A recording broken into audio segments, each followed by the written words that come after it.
Toastmasters believe the way to develop a mission is to first brainstorm with everyone and talk about shared values and shared beliefs, and then come up with multiple drafts onto a mission in that organization.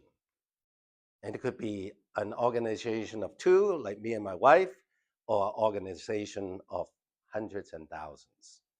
But it's supposed to be a process in which we talk about our values, our beliefs. We talk about it, we have ownership, then we put some things in writing, and then after multiple drafts, we come up with a mission statement. That is the theory, according to Toastmasters. So that's what Toastmasters preach. So there is a matter of preaching, and there's a matter of what they actually do.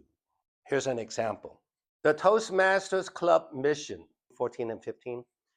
The mission of a Toastmasters Club is to provide a supportive and positive learning experience in which members are empowered to develop communication and leadership skills, resulting in greater self-confidence and personal growth. If you look at the mission statement, do you notice how it's very similar to the UK Big Blue mission statement?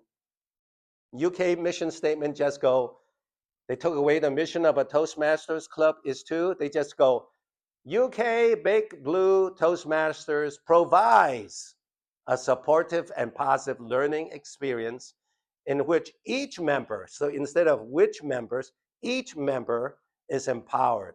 But everything else is the same, to develop communication skills and leadership skills, resulting in greater self-confidence and personal growth. Lexington Toastmasters have the exact same thing, except instead of saying UK Big Blue, it's Lexington Toastmasters provides, and everything is the same again, except instead of which members, in which each member. Instead of are is to match the subject verb. Sunrise Toastmasters, they didn't even say sunrise. They just use that exact same mission statement, word for word. So in theory, a proper developed mission statement should be, we talk about our values, we talk about our beliefs, we go through a process of talking, and we come up with words and drafts and multiple drafts, then we have a mission statement. But I notice even with Toastmasters, we actually just use one and hardly change much. So mission statements can go through this process, but what actually happens a lot of time is something in writing already done. But we can talk about it, talk about it, talk about it. And then pretty soon everyone knows you're going to join Toastmasters. You realize you want to develop communication skills. That is to speak so that you can have at least more self-confidence. And so that you can perform better in your jobs, you get promotions, you might even become a professional speaker and get thousands of dollars per keynote speech. So I tend to go the second way instead of this sharing, because over the years, I'm in different school districts and different schools. They always try to go through this process. They do a value. I find it's better to just have a mission statement like Toastmasters. And you just repeat it, share it over and go define the terms and just share it and read it and go over it instead of something that no one reads. Here's my example, me and my wife, to inspire the members of our church. Now this is actually one of the mission statements concerning migration, to strengthen churches. To inspire the members of our church to migrate to Europe by 3 ways: to pray, to give, to physically go, to fulfill Matthew 24:14. And this gospel of the kingdom shall be preached to the whole inhabited earth for a testimony to the nations, and then the end will come. So this one is already given to all the churches. We have about 2,000 churches that I'm affiliated with, including 700 from in Russia and growing.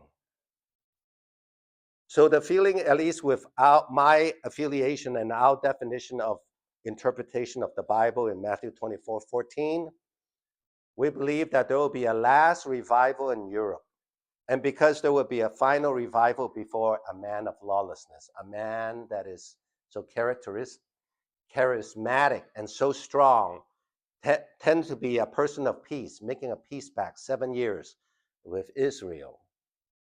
And then in the middle of the 7 years, break that covenant and start killing and imprisoning Christians and Jews and Catholics and Muslims. Anyone that has any religious belief will be imprisoned and killed, according to our interpretation. So because of this, Matthew 24:14, other verses talk about the man of lawlessness, the Antichrist, coming up from Europe. This verse is saying before he can come up, there will be a large revival, a final revival in Europe before he can rise up. And because of that, I've been preaching on that about 30 or 40 years. And when I first heard that, it did not register. But over the years, after 30 or 40 years, about 4 years ago, I began to have a feeling to migrate to Europe.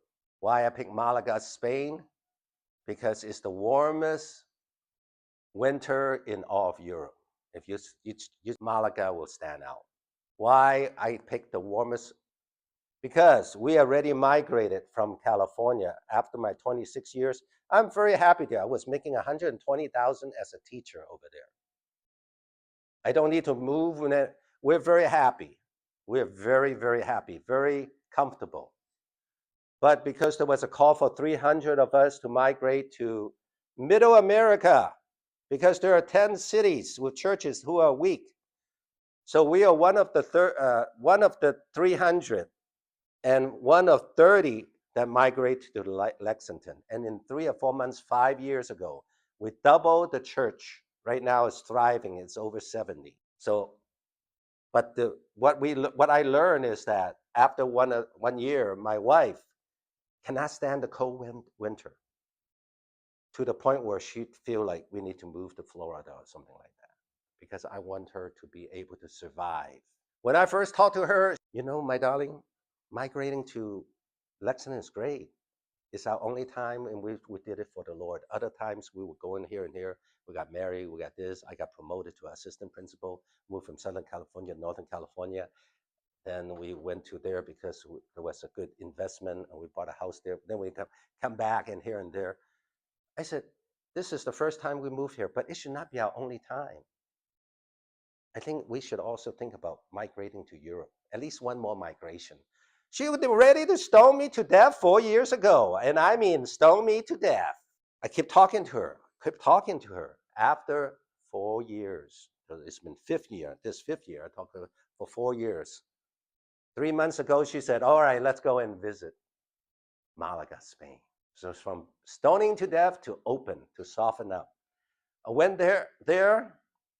Anyway, we'll talk more about it on the next slide. According to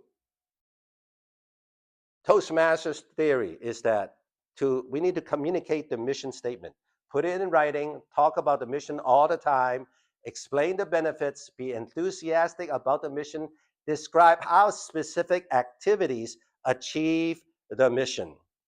Now I applied it to our mission to Malaga. 24:14 is already written. This gospel of the kingdom shall be preached to the whole inhabited earth for testimony to the nations, and then the end will come. I talked with my wife for over 4 years, from being extremely angry at me to being open to let's go and visit and see how it looks like. Let's spy out the land. What are the benefits? Preparation for the Lord's return. According to the Bible, if we do the Father's will, not just doing good works, but if we follow the Spirit, we follow the Lord, and we follow the Father's divine nature in us, be ye perfect as my heavenly Father is perfect. Follow the Father's life, which is in the Spirit. Then we will inherit a reward to reign with Christ 1,000 years in the millennial kingdom. How about the specific praying and monthly giving? Why do I not talk about the third way of migrating physically in person? I'll show you why. So this is Malaga, Spain. It's right there. You see that? There's Africa. What is in the red? That's Malaga. Southern part, most part of Spain, Europe. Has the warmest winter in Europe. That's Malaga in red. It's near the beach.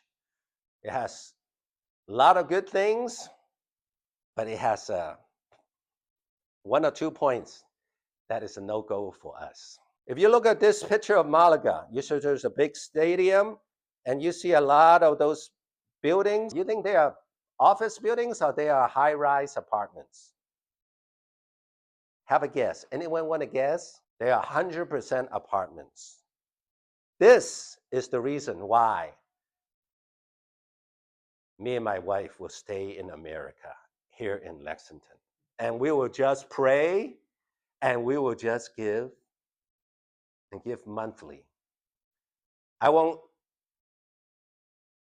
reduce my offering to the church in Lexington, but I also have a Social Security retirement income. Not a lot, but I'll give a percentage of that monthly. That's a specific activity to go by praying and by giving. Why not physically? Because maybe I could handle a little apartment, but my wife cannot. All her life, she lived in big houses. We have a 5-bedroom house right now. Can hold 45 people in the living room with a 10,000 square feet big yard for dogs to run about.